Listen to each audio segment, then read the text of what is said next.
your #1 news team covering the North. The Bahamas Tonight, Northern Edition. Welcome back. The University of the Bahamas Northern Campus honoring some of their very own this week. The Continuing Education and Lifelong Learning Department awarding some 50 students during an awards luncheon held at the Flamingo Restaurant. Program Coordinator Latira Munning says it's a pleasure to honor those who have worked hard during the various courses over the last 2 years. Just give them some form of congratulations, especially in lieu of the time that we're in right now. Just to say thank you for allowing us to help them in their educational endeavors, and also just to make sure that they're aware that the university is here for their educational needs to help them to achieve the goals that they've set and objectives, especially where their careers are concerned.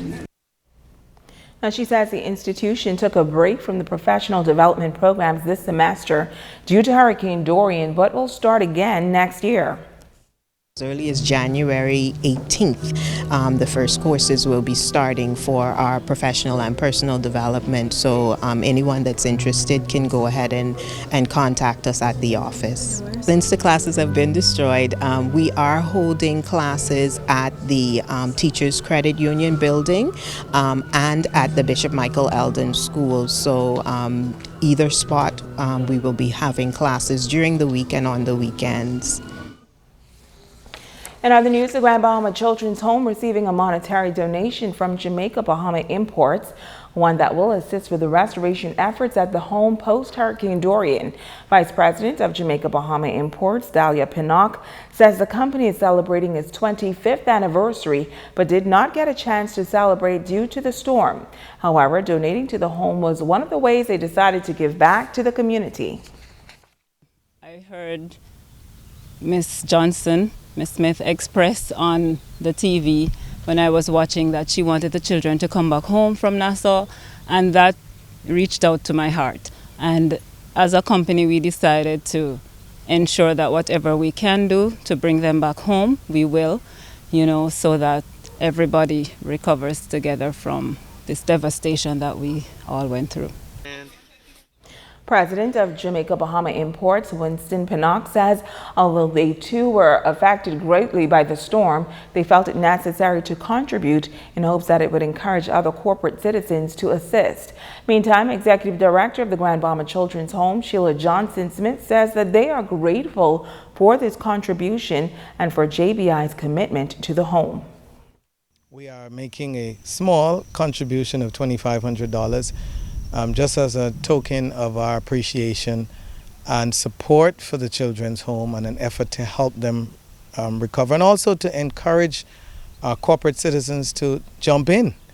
As Delia mentioned earlier, she remember we were away and saw Sheila making her appeal, and it reminded us that we needed to step up and do something. And so what we're doing today hopefully will appeal to some other corporate citizens to step up and help the children and to help with Sheila's lifelong work that she's doing here. We are so grateful to the Pinnocks and his corporation, even though we've had this horrendous hurricane that has devastated our island, they still saw fit to help our children.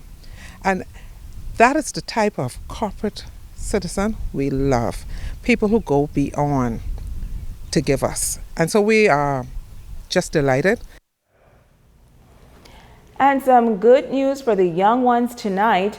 A winter wonderland is coming to Freeport. The Grand Bahama Christian Council President Pastor Robert Lockhart says Bass Pro and Convoy of Hope are the masterminds behind the 4-day event designed with kids in mind. He says they wanted to spread some holiday cheer to the children in Grand Bahama this Christmas season.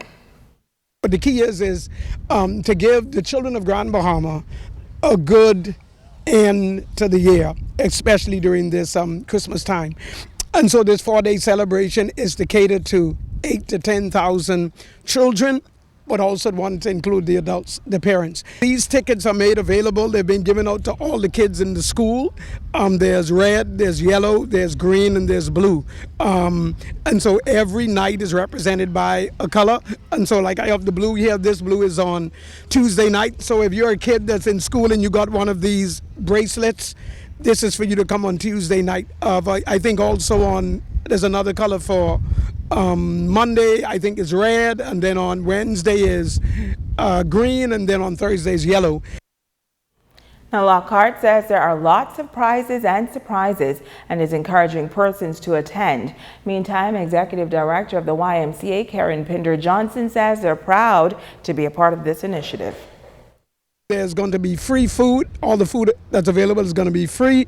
All the rides, carousel, all the rides, all the slides, all of that's going to be free for the kids. There's even going to be snow. They're going to import snow for us here in the Bahamas.